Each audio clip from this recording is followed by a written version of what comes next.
یقین کیا چیز ہے؟ یقین پیدا نہیں کیا جا سکتا، لیکن جو اسے حاصل کرنے کے قابل بنتے ہیں وہ اسے حاصل کر لیتے ہیں۔ یقین استعمال سے کم نہیں ہوتا بلکہ بڑھتا ہے۔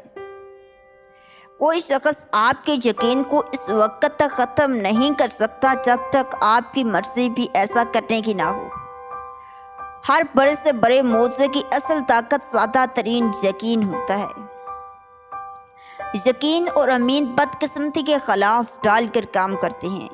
مثبت طرز فکر سے متعین کردہ مقصد یقین کی بنیاد بنتا ہے۔ یقین کے قائم رہنے کے لیے کسی بنیاد کی ضرورت ہوتی ہے، جبکہ خوف کی کوئی بنیاد نہیں ہوتی۔ یقین ایک ذہنی حالت کا نام ہے جس میں لفظ ناممکن کا خاتمہ ہو جاتا ہے۔ یقین آپ کی خواہش پوری تو نہیں کرتا، لیکن آپ کو وہ راستہ ضرور دکھاتا ہے جس پر چل کر آپ اپنی خواہش خود پوری کر سکیں۔